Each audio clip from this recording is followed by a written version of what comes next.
नमस्कार, मैं Dhananjay Kumar, the public India में आपका स्वागत। देश में घमासान मचा हुआ है, सुप्रीम कोर्ट में मचा हुआ है। ममता बनर्जी, आपको पता ही है कि ममता बनर्जी चली गई सुप्रीम कोर्ट और उन्होंने खुद बहस की और अपने राज्य के वोटर्स के लिए लड़ाई लड़ी और कहा जा रहा है कि इसका बड़ा सकारात्मक असर पड़ा है बंगाल के आम आवाम पर। और लोग कह रहे हैं कि ममता बनर्जी जैसी मुख्यमंत्री चाहिए जो हमारी लड़ाई लड़ सके सुप्रीम कोर्ट तक पहुंच करके। और ऐसा लग रहा है कि एसआईआर करा करके बीजेपी को नुकसान होने जा रहा है। घुसपैठिया अब सेकेंडरी मुद्दा हो गया और एक्सपोज हो गई है बीजेपी लगभग पूरी तरह से कि घुसपैठिया का जो सवाल है ये मैन्युफैक्चर्ड है, मैनिपुलेटेड है और ये बीजेपी का खड़ा किया हुआ एजेंडा है जिसमें चुनाव आयोग शामिल है और चुनाव आयोग जो है बीजेपी के इशारे पर देश विरोधी काम कर रहा है, क्योंकि देश के आम आवाम को वोट देने से वंचित कर देना संविधान विरोधी कृत्य है, देश विरोधी कृत्य है। आप किसी की नागरिकता राजनीतिक कारणों से कैसे छीन सकते हैं, और वो भी राजनीतिक दुराग्रह। आपको निष्पक्ष रहना था, लेकिन चुनाव आयोग निष्पक्ष नहीं है। सुप्रीम कोर्ट पर भी कई तरीके के सवाल है और सबसे बड़ा सवाल है भारत सरकार पर, मोदी सरकार पर। जिस तरह से राहुल गांधी मनोज मुकुंद नरवणे, पूर्व थल सेनाध्यक्ष की किताब का जिक्र कर रहे हैं और जैसे जैसे लोग आगे बढ़ रहे हैं, समझ रहे हैं, पढ़ रहे हैं, रिपोर्ट्स आ रही है, खंगाल रहे हैं कि क्या था, क्या हुआ। संसद में आपको याद हो पहले दिन राजनाथ सिंह, अमित शाह सबने कहा कि आप जिस किताब को कोर्ट, जिस किताब की बात कर रहे हैं, जहां से उद्धरण लाने की बात कर रहे हैं, वो किताब छपी ही नहीं है।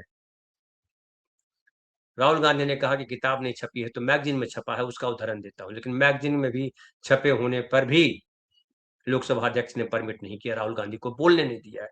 लो 2 दिन लगातार संसद में हंगामा होता रहा। उसके बाद कल की घटना ये हुई कि जो संसद में राहुल गांधी ने बोला था उसको कट करने के लिए, उसको दबाने के लिए वो निशिकांत दुबे जी को उतारा गया और निशिकांत दुबे ने जो है कई कई किताबों को लेकर के, किताबों को लहराते हुए, उसके पन्नों को लहराते हुए बताया कि नेहरू कितने अय्याश थे, इंदिरा गांधी कितनी भ्रष्ट थी, वगैरह वगैरह तमाम तरीके के जो चरित्र हरण, कैरेक्टर एसेसिनेशन का जो चरित्र है आरएसएस का, संघ का, भाजपाइयों का, निशिकांत दुबे ने उसका बड़ा बढ़िया प्रदर्शन किया। लेकिन वो जो प्रदर्शन किया उससे पूरा विपक्ष कहिए एक तरह से गुस्से में आ गया। खास करके कांग्रेस की सांसदों ने जो है, महिला सांसदों ने हंगामा किया और लोकसभा अध्यक्ष के कमरे में जाकर के भी सवाल जवाब किया कि ये निशिकांत दुबे ऐसी बातें कैसे कर सकते हैं, किस आधार पर कर सकते हैं, किस आधार पर उनको बोलने दिया गया। और उसके बाद कहा गया कि नरेंद्र मोदी आने वाले थे संसद में बोलने के लिए, लेकिन नरेंद्र मोदी भी नहीं आए। उनको भी लगा कि उनके जो सांसद है, महिला सांसद है और दूसरे सांसद है, निशिकांत दुबे के बयान पर उनका घेराव करेंगे। ये भी हुआ कि राहुल गांधी ने बताया कि ये जो किताब है वो भारत में भले सरकार ने परमिशन न दे हो छापने की, लेकिन विदेशों में ये किताबें छपी है और बिक रही। राहुल गांधी ने किताब भी दिखाया और कहा कि हमको नहीं बोलने देने से मामला खत्म नहीं हो जाता। ये देश का सवाल है। चीन के साथ जिस तरह का संबंध है और चीन के संबंध को लेकर के जिस तरह से 2020 में चीन ने हमारे सेना के जवानों के साथ जो है हिंसा की थी, हमारे 20 से ज्यादा जवान मारे गए थे और नरवणे साहब ने कहा था कि हमारे जीवन का सबसे काला दिन है, क्योंकि वो अपने सैनिकों को बचा नहीं सके। वो इंतजार करते रहे कि प्रधानमंत्री, रक्षा मंत्री आदेश देंगे और कार्रवाई करेंगे। थल सेनाध्यक्ष, उनकी सेना के जवान लड़ेंगे चीनी सैनिकों के साथ और उन्हें ईंट का जवाब पत्थर से देंगे। लेकिन इंतजार लंबा हो गया और फाइनली राजनाथ सिंह ने कहा कि प्रधानमंत्री कह रहे हैं कि जैसा आपको उचित लगे करें। ये एक देश के प्रधानमंत्री, भारत जैसे देश के प्रधानमंत्री या रक्षा मंत्री के साथ जो है शोभा नहीं देता। आप रक्षा मंत्री बने हो, आप प्रधानमंत्री बने हो तो आपको जवाबदेही लेनी थी। जवाबदेही नहीं ली। और नरेंद्र मोदी के साथ सबसे बड़ी दिक्कत है कि कोई जवाबदेही वो लेना नहीं चाहते। आप अगर ट्रंप के साथ जो डील हुआ है, जो कह रहे हैं ट्रंप ट्रंप ने खुद जो है, आपको पता होगा कि ट्रंप ने खुद 2 फरवरी को कहा कि जो डील था भारत और अमेरिका के बीच, वो डील संपन्न हो गई। मोदी जी ने बाद में उनको बधाई दी, शुक्रिया कहा। और जो कहा ट्रंप ने, वो बड़ा, सुनिए जरा सा, मैं आपको डिटेल बताना चाहता हूँ, इस पर बात करेंगे अब। जो ट्रंप ने कहा उसमें उसने लिखा कि पीएम मोदी से हमारी बातचीत हुई है और भारत अमेरिका के बीच डील फाइनल हो गई। ट्रेड डील फाइनल हो गई। इसके तहत भारतीय सामान पर अमेरिका का टैक्स घटाकर 18% कर दिया गया। रूस से तेल खरीदने को लेकर भारत पर लगाया गया 25% अतिरिक्त टैक्स भी हटा लिया गया। यानी जो रूस से तेल खरीदने के नाम पर जो 25% जुर्माना के साथ 25% टैरिफ बढ़ाया गया था और 50% टैरिफ हो गया था, वो घटा करके 18% कर दिया गया है। ये ट्रंप ने सोशल मीडिया पे लिखा। फिर उन्होंने कहा कि इसके बदले में भारत ने कबूल किया है और भारत करेगा कि वो अमेरिका से 500 अरब डॉलर का सामान खरीदेगा। शर्त नंबर 1। शर्त नंबर 2, वेनेजुएला से तेल खरीदेगा, अपनी जरूरत का तेल भारत जो है वेनेजुएला से खरीदेगा। और शर्त नंबर 3, अमेरिकी सामान पर टैक्स पूरी तरह खत्म करेगा, यानी 0% टैक्स लगेगा।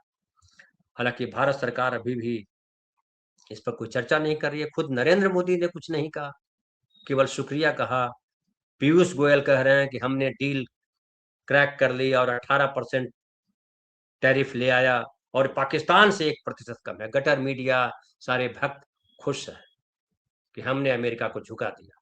सच्चाई ये है कि अमेरिका के सामने लेट गए हैं नरेंद्र मोदी। 0% टैक्स कोई कल्पना नहीं कर सकता और नरेंद्र मोदी कुछ बोलने की स्थिति में नहीं है। खबर आ रही है कि वो संसद में बोलने जाना था, जिसे कल नहीं बोल पाए, शायद आज भी न बोल पाए। क्षमा करेंगे, जैसे परसों नहीं बोल पाए उसे कल भी नहीं बोल पाए। लेकिन सवाल उठता क्या बोलेंगे, उनके पास बोलने के लिए बचा क्या? जितना झूठ बोलना था सब बोल दिया। 2 करोड़ हर साल नौकरी देने की बात हो, किसानों की आय दुगनी करने की बात हो, भ्रष्टाचार खत्म करने की बात हो, चीन और पाकिस्तान को लाल आंख दिखाने की बात हो, तमाम वादे झूठे साबित हुए और सच बोलने के लिए कोई जगह नहीं उनके पास बची है। चूंकि सच बार बार उन्होंने सच से दूर अपने आप को रखा। जिन्होंने सच बोलना चाहा, राहुल गांधी ने लगातार देश के सामने सच रखा, चाहे वो नोटबंदी का समय हो या कोरोना काल हो या कोई और जीएसटी लागू किया गया हो या पाकिस्तान को लेकर के समस्या थी या चाइना को लेकर के जो तनाव था, तमाम मसलों पर राहुल गांधी ने सच रखने का प्रयास किया। लेकिन नरेंद्र मोदी और उनकी टीम ने राहुल गांधी को बोलने नहीं दिया, उनको पप्पू साबित करने की कोशिश की, उन्हें तरह तरह से अपमानित किया और पूरे विपक्ष को देशद्रोही करार दिया। लेकिन अब सवाल ये हो गया कि नरेंद्र मोदी के पास बोलने के लिए बचा क्या है? देखिए, रूस ने कहा है कि भारत तेल नहीं खरीदेगा, ऐसा हो नहीं सकता रूस के साथ, और वो अमेरिका के सामने झुकेगा नहीं। अब भारत की स्थिति नरेंद्र मोदी जी ने पेंडुलम वाली बना दी। वो कभी रूस की तरफ भागते हैं, कभी अमेरिका की तरफ भागते हैं। लेकिन अब दोनों तरफ भारत के लिए नरेंद्र मोदी ने खतरे खड़े कर दिए। एक तरफ खाई, दूसरी तरफ कुआं। और हमारी स्थिति है कि नेपाल जैसा देश भी हमारे साथ खड़ा नहीं। अभी देखिए, बांग्लादेश में चुनाव होना है, 12 फरवरी को चुनाव है और बांग्लादेश में फिलहाल 2 पार्टियों का गठबंधन जो है चुनाव लड़ रहा है और दोनों गठबंधन जो है लगभग भारत विरोधी है। यानी वहां जो हो रहा है, यहाँ नारे लगाते रहते हैं आरएसएस के लोग, बीजेपी के लोग, तमाम हिंदू खतरे में है बांग्लादेश में। लेकिन बांग्लादेश का हिंदू खतरे में क्यों है? अगर इसकी जड़ में जाएंगे तो नरेंद्र मोदी की नीतियां उसकी सबसे बड़ी दोषी पाई जाएंगी। कि नरेंद्र मोदी ने जिस तरह से अपनी विदेश नीति चलाई, जिस तरह से बांग्लादेश के साथ भी डील किया, वो भयावह रहा। शेख हसीना को की सरकार जब गिरी तो शेख हसीना के सरकार के सामने क्या उस समय क्या परिस्थितियां थी भारत सरकार ने बताया। क्योंकि ये जो है देश के भीतर मुसलमानों को निपटाने में लगे हुए हैं, ये लगे हुए थे निपटाने में विपक्ष को। हालांकि न विपक्ष निपट पाया, न मुसलमान निपट पाए। निपट गया तो भारत। भारत आज पूरी दुनिया में जो है ऐसा लगता कि अकेला खड़ा है। याद कीजिए नेहरू जिसको निशिकांत दुबे गाली देते हैं, और जो है ये सारे जो मोदी जी के भक्त हैं वो खुश होते हैं। वो नेहरू थे जिनके साथ 100 से ज्यादा देश खड़े थे। जब सोवियत संघ और अमेरिका दो ध्रुव के तौर पे था, तब वो नेहरू थे जिन्होंने दुनिया को कहा था कि नॉन अलाइनमेंट, हम किसी ग्रुप के साथ नहीं है। और भारत अग्रणी भूमिका में था। आज जो ये विश्व गुरु कहते हैं, सही मायने में भारत उसमें रास्ता दिखा रहा था दुनिया को कि शांति ही सबसे बड़ा रास्ता है मानवीयता के लिए। लेकिन आज क्या स्थिति है? मोदी जी ट्रंप को कुछ बोल नहीं पाते, बांग्लादेश में कोई दखल नहीं दे पा रहे हैं, चीन के सामने घिघी बन जाती है। हाँ, वो किताब को जरूर रोक लेते हैं, वहां भी कुछ नहीं बोल पाते हैं कि नरवणे जी की किताब हम क्यों नहीं छापने देंगे।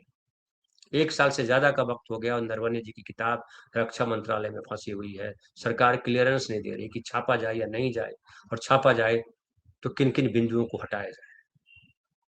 राहुल गांधी ने जो सवाल उठाया है उस पर कोई जवाब नहीं है नरेंद्र मोदी के पास। वो जवाब दें तो कैसे दें। और ये पहली बार हुआ है कि अपोजिशन के लीडर को बोलने नहीं दिया गया। नतीजा हुआ कि पूरा विपक्ष नहीं बोल रहा है। अब नरेंद्र मोदी क्या बोलेंगे ये हम सब जानते हैं, लेकिन पूरा भेद एक तरह से कहिए खुल गया है। 2024 के चुनाव के बाद जो भारत की स्थिति हुई है वो भयावह है। फिलहाल इतना ही। बहुत बहुत धन्यवाद।